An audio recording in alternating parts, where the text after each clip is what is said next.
NFC West division rivals Kyler Murray and Brock Purdy are two of the best quarterback values in fantasy drafts this season. We tell you why, plus put a bow tie on the NFC West 2024 fantasy outlook on today's episode of Locked On Fantasy Football.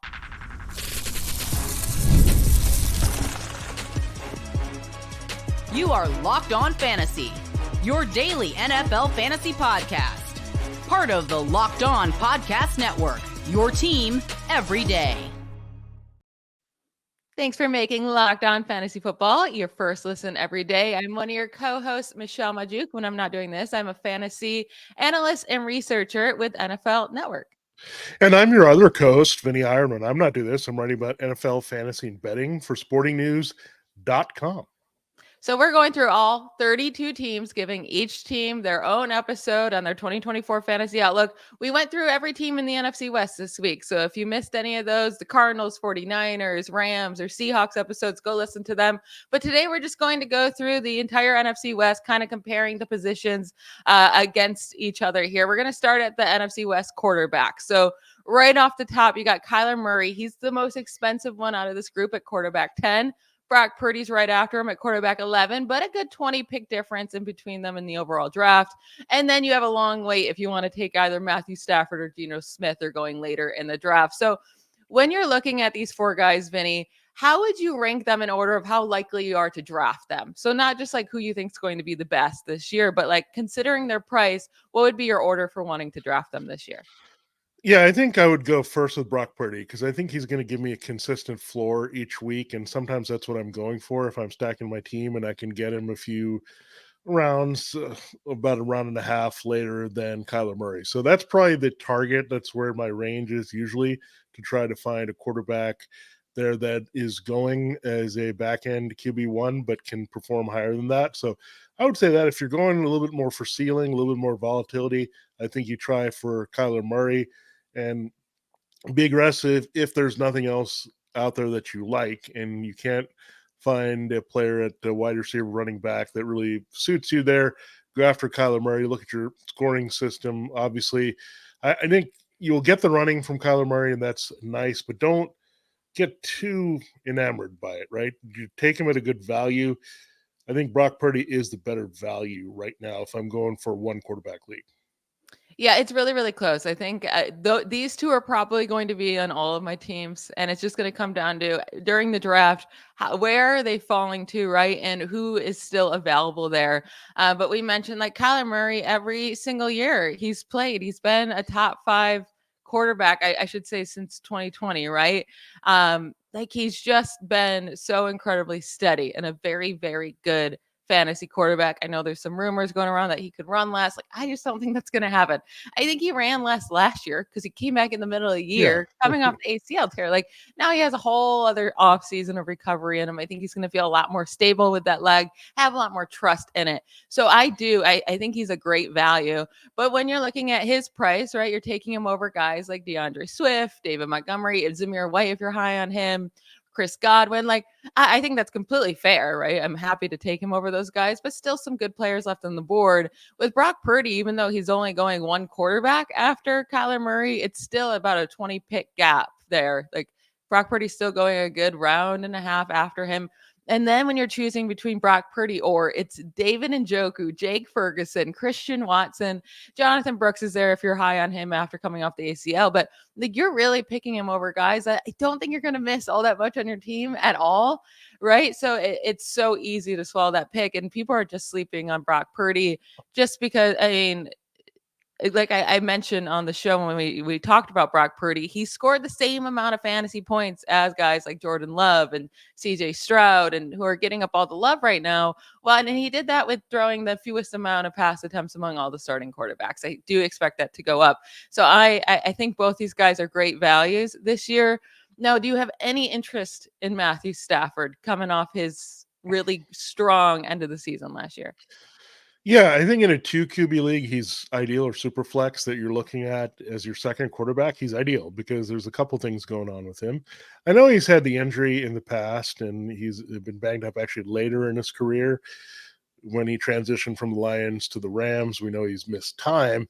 But when you look at the other options on the Rams team, there's nobody there. They didn't really push him We thought they might go after Michael Penix Jr. So he's locked in as their starter. There's no question about that. You can plug him in whenever. He's going to be out there. In most situations, if it's a decent matchup, he's going to come through for you. Is he going to light it up necessarily like he used to in those bad Lions teams? I think this Rams defense is still pretty good, even without Aaron Donald. So I don't know if that's what they want to do anyway. I think ultimately they want to win games. They do that with their defense and their running game a little bit more and not making Matthew Stafford throw 50 times. That said, they're a passing offense and have that nature. So again, it's hard to just not like a Sean McVay system quarterback here, especially one that's clearly not going to lose his job. Yeah, and with considering Cooper Kupp should be back, hopefully he can stay healthy, right? And then you have the second year of Puka Nacua, you have Demarcus Robinson there, Kyren Williams, maybe they'll use more in the passing game. Like, this is a really nice offense for him. I know he's getting older, but if you really wait on the position, you're completely punting the position. I think Stafford is a safe pick later in the drafts. The last 6 games of the season, he was averaging over 20 fantasy points per game. He wasn't very good in fantasy from weeks 1 through 11, but it's because the touchdowns weren't there. Like, he was throwing a ton. He was getting so unlucky with the touchdowns, and then the luck kind of turned over towards the second half of the year. I do think he's a solid pick if you're punting on the position, or if you're in a 2 quarterback league and you don't want to take 2 quarterbacks super early, right? You take your first one early, you wait a little bit. Stafford's still falling in those 2 quarterback leagues. You can get him as a nice value too. So I like that. With Geno Smith, I would say definitely at the bottom of this division here, right? He doesn't excite us. He has a new offensive coordinator, all new coaches, right? A new system. I know he's going super late, but I still have zero desire to draft Geno Smith. So, he's kind of the forgotten man in this division.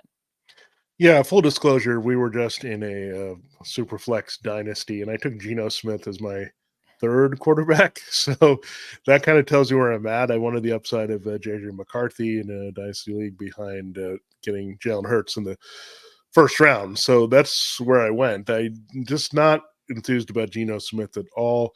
I know they say right now there's no competition from Sam Howell, but they're clearly evaluating if they'd made a trade for Howell.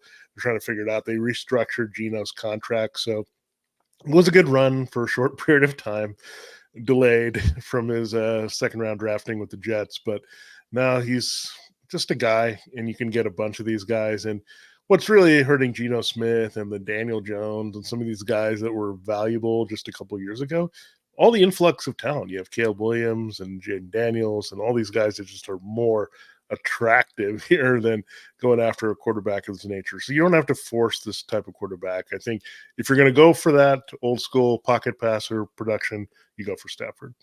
Yeah, we're going to give our projections, right, for the teams at the end, the standings for the NFC West for the 2024 season. I'm not high on the Seahawks. So if they start losing games, they likely will bring in Sam Howell, right, just to see what they have in them, see what, how desperate they have to be for a quarterback next offseason. So, yeah, I don't have high hopes for Geno Smith this year. We're going to get into all the NFC West pass catchers, kind of pit them against each other, see who are most likely to draft out of that group, who are least likely to draft, maybe talk about a sleeper. We'll get into all of that in our next segment. Passion, drive, and patience. What brings home the winning trophy is also what keeps your ride or die alive. eBay Motors has everything you need to maintain your vehicle and level it up to peak performance, from superchargers, roof racks, exhaust kits, LED headlights, and more. Whether you're into speed, power, or style, eBay Motors has got you covered. With over 122 million parts for your number one ride or die, you'll always find exactly what you're looking for. And with eBay Guaranteed Fit, your part is guaranteed to fit your ride every time or your money back. Because with eBay Motors, you're burning rubber, not cash. With all the parts you need at the prices you want, it's easy to turn your car into the MVP and bring home that win. Keep your ride or die alive at ebaymotors.com. Eligible items only. Exclusions apply. eBay Guaranteed Fit only available to U.S. customers. Thank you again for joining us.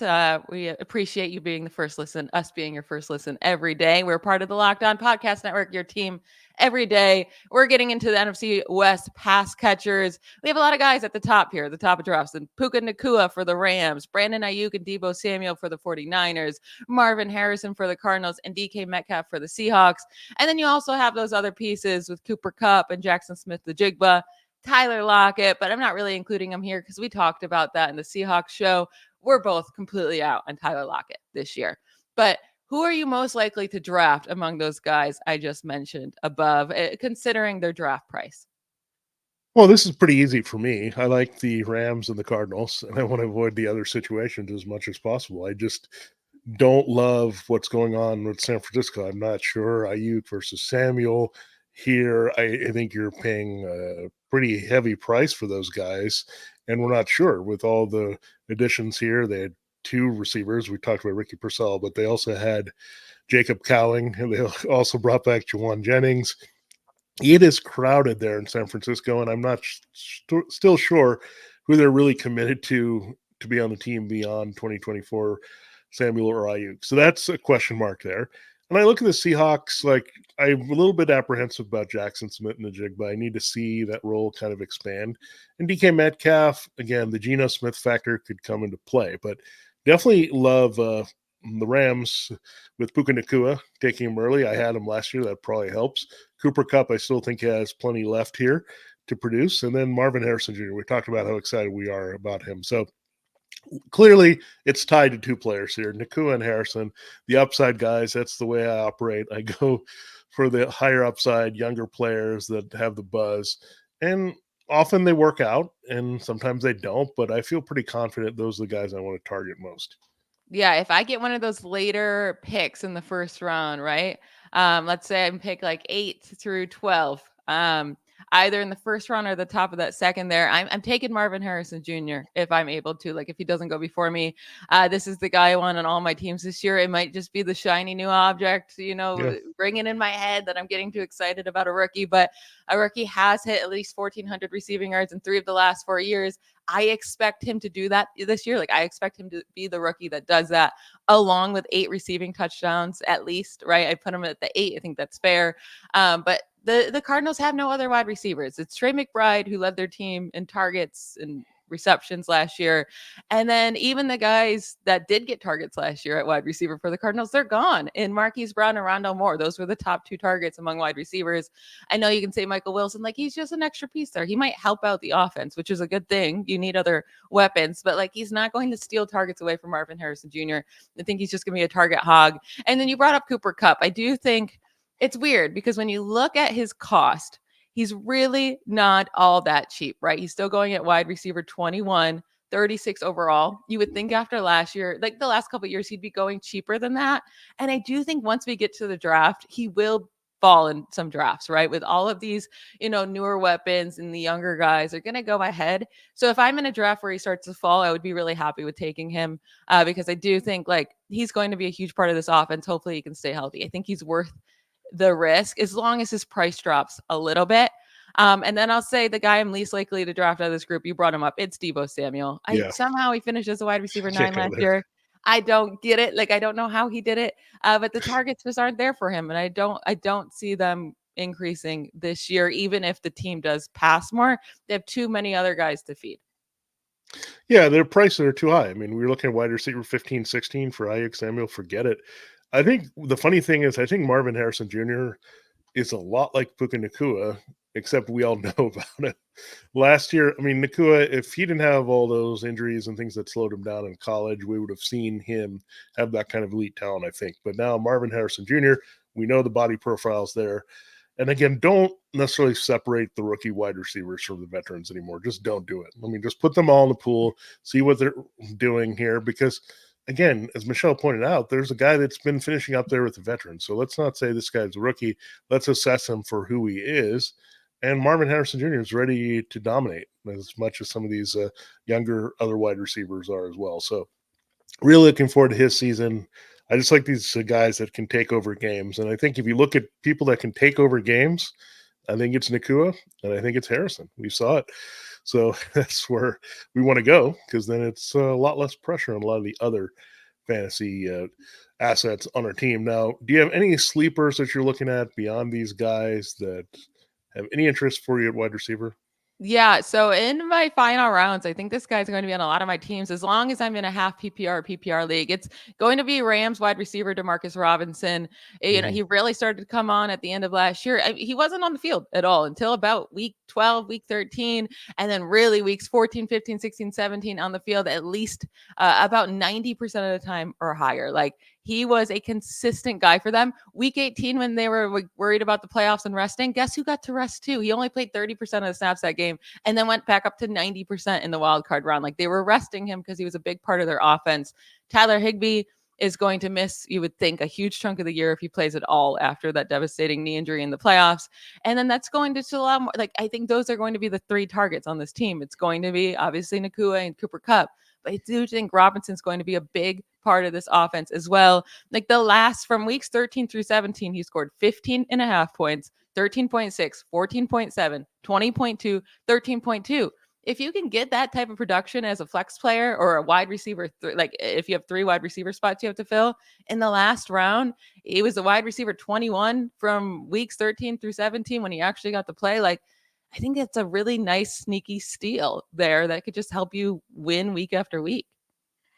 Yeah, I'm going to watch the Cardinals situation. I'm not going to commit to one of those receivers yet, but they have 217 or so vacated targets from last year. We mentioned not having some of those players from 2023. Now, the question is it going to be Michael Wilson? Is it going to be Zay Jones? Is it going to be Greg Dortch, like having a big spot here? Right now, I would say because of the position he plays, Dortch could have some value. I'm just going to wait and see how it plays out. I just think there are some targets available there. And in a passing offense with Kyler Murray playing off Harrison and McBride, there's going to be some trickle down production there. So just look for it. There's just something there that we have to pay attention to. But again, that sleeper will be identified once I get a better read here on how this competition plays out with all their kind of replacement receivers that aren't Harrison. Yeah, the tight ends to quickly hit on them. Like the Rams and Seahawks, they don't have a tight end. We don't need to talk about a tight end for them for fantasy, but you have Trey McBride, who's going as the tight end 3, 43rd overall, and George Kittle, tight end 7, 68th overall in this division. 2 top tier fantasy tight ends, right? McBride really came out of his shell at the second half of the season, tight end 5 from weeks 10 through 18 with Murray once they kicked out, they got rid of Zach Ertz there. So I think tight end 3 is a little pricey for him with the addition of Marvin Harrison. I do think some of his targets will go away, but if you had to choose one at their price, would it be McBride or George Kittle? Yeah, I think we talked about it a little bit. I'm just not in on these 49ers pass catchers, the way things are going right now. I think I have a little bit more stability, and I know where the targets are come from, and I know the chemistry is established, and it's not just competing for all these targets. And like you look at the 49ers, they added a bunch of guys who are going to grab some of these targets overall, and including a healthy Debo and all this stuff that's going on. And I just don't know how it's going to be distributed. Week to week, it's going to be inconsistent, where Trey McBride was rather consistent, and that's what I'm looking for at tight end. Yeah, Kittle's just always too inconsistent for me, and he's still pricey. McBride is too pricey for me. I do think he'll be much more consistent than Kittle. I think he'll be a solid tight end, but again, he was still only tight end 5, getting all of those targets last year in that Cardinals offense from just those weeks 10 through 18. Like if you include the whole season, obviously he was much lower in the rankings, but like I probably won't have either of these guys on my team. I'd rather go for Dalton Kincaid earlier or Sam Laporta, like pay up for them, or even Travis Kelce. But I do like McBride more than Kittle. We're going to get into the running backs and then give you our record predictions because everybody wants those, right? I know we're fantasy analysts, but we can also give, the records of these teams. We can predict that. That'll be fun. Yeah, we'll do that in our final segment to put a bow, as we've talked about, on the NFC West. All right, let's get straight to the point about investing here. You want to grow your portfolio to deal with the rising costs of inflation, to pay off your debt or your mortgage, pretty much anything standing in the way of your financial freedom, right? With Yahoo Finance, you can get access to the news, data, and tools that you need in order to help reach that financial freedom. For more than 25 years, Yahoo Finance has been the brand behind every great investor. Whether you're a seasoned investor or looking for the extra guidance, Yahoo Finance gives you all the tools and data you need all in one place. They're number one finance destination, producing a holistic look at the financial news cycle, including breaking news, original editorial perspectives, analyst ratings, independent research, customizable charts, and so much more. And you can securely link all your brokerage accounts together to get a unified view of your wealth, to see where you want to invest and what you need. With a community of more than 90 million users each month, the real strength of Yahoo Finance is helping you on your way to financial success. For comprehensive financial news and analysis, visit the brand behind every great investor. That's yahoofinance.com, the number one financial destination for you and everyone. That's yahoofinance.com, yahoofinance.com.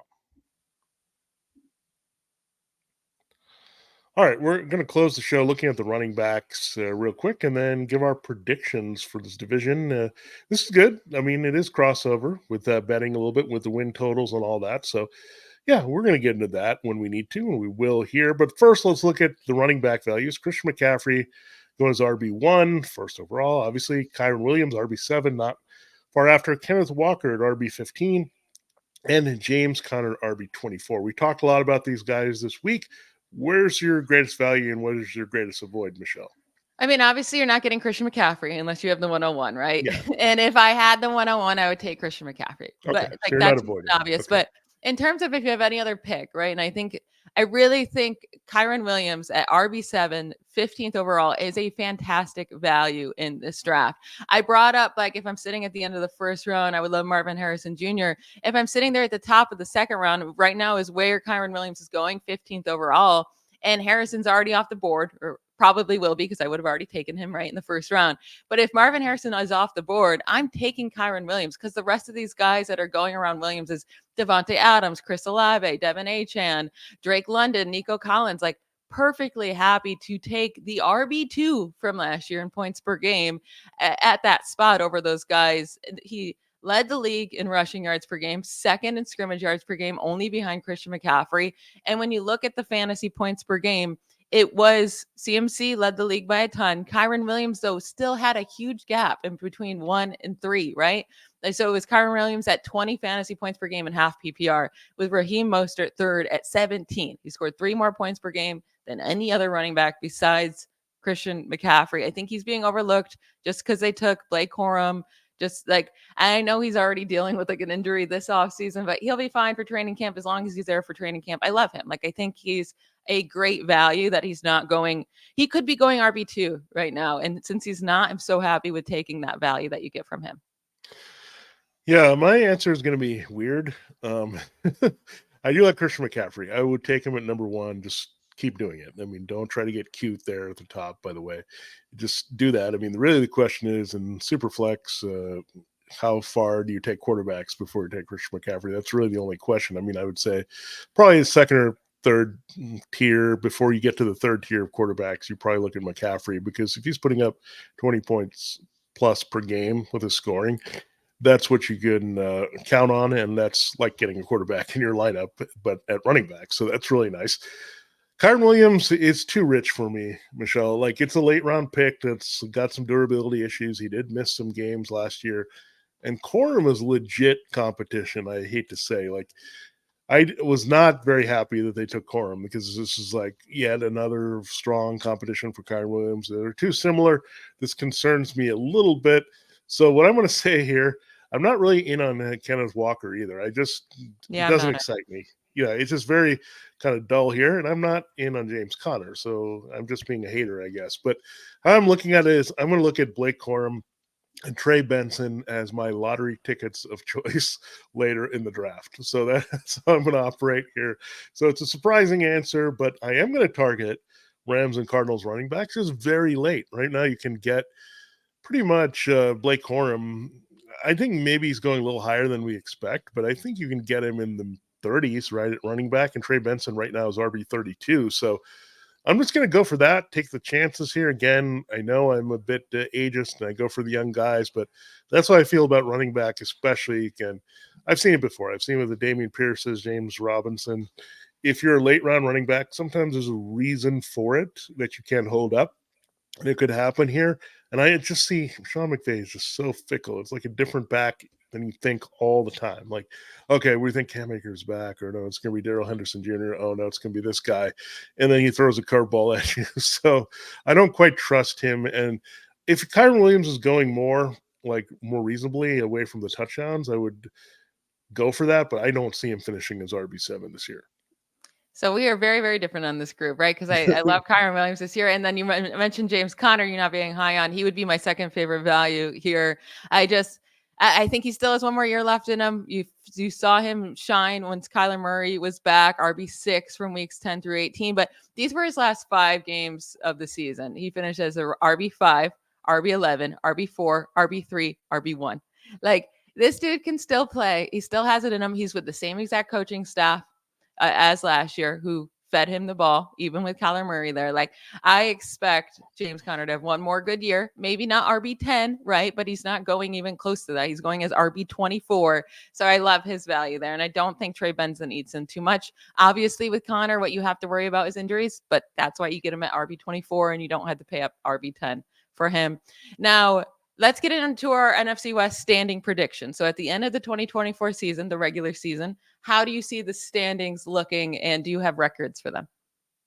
I don't have records for them quite yet. I do that process in August to make sure it's all lined up and there's 272 games, wins and losses. I have to do all that stuff, Michelle, to make the math add up. But if I would to say, looking at the win totals right now, I'd feel pretty confident about the 49ers getting to at least 12 wins. I'll say that, winning the division. I mean, they're just that good, right? 12-5, easy. Just block them in there. I know they play some tougher games this year, including the Chiefs and the Super Bowl rematch. There's a few potential losses there that we can look at, but I think 12 wins is there. The question is, are we going to get another playoff team? Is it going to be the Cardinals, Seahawks, and Rams? It seems like these guys are just trading spots each year on who's going to get in behind the 49ers. Well, I don't necessarily like any of these teams to get in the playoffs. I just think it's a little bit tough here. I think you're going to have the Cowboys and Eagles there contend again from that division. Then you probably have only one team from the South, but you could have 3 teams from the North. I think it's that good, right? So I think there might not be enough room, but I would say they could all clump together around 8 or 9 wins, and that would not surprise me. I have a pretty similar. So I have the 49ers at 14-3. I think one of the best records in the league, best record in the NFC. They'll be the first seed in the NFC. Then I have the Rams at 9-8, which they'll be fighting for that 7th seed. I don't know if they'll get it, but they'll be in the mix there, right? And we'll see if they can land that. So I have them finishing second in the division again at 9-8. I had the Cardinals at 8-9. I wanted to give them a better record because I do think their offense is going to be very exciting this year and better, but their defense on paper is still just so horrendous that I think that they're going to lose them a big chunk of those games. So I put them at 8-9, maybe 7-10. And then the Seahawks I have with the worst record in the division at 6-11. I think they're really going to struggle this year. Yeah, I think I do like a lot of what you're saying here. And again, I think the 49ers easily, I mean, right now their win total is 11.5 in most places. So yeah, we think they're going to solidly clear that. The Cardinals, I think that's a very good bet here. They're only at 6.5 right now with their win totals. So that's reasonable. I think you're right on the Seahawks. I think the Rams are the tricky one. That's maybe the one I would avoid. 8.5. I think that's just about right for them. 9-10. It's just right there on the cusp of not looking at that. So examining those win totals a little bit closer, I think we can agree Seahawks will disappoint, 49ers will do their thing, and the Cardinals will be one of the better surprise teams in the league. So I think that's fair to say. Yes. And now next week, we're going to get into a whole new division. We haven't decided yet, right? We got to still discuss what division we're going to do, but it'll be exciting and fun. So don't miss it. Thank you to you all for making Locked On Fantasy Football your first listen every day. Everyone, I just hope you have the best weekend. Enjoy your Memorial Day weekend. Have a blast. Be safe. Bye, y'all.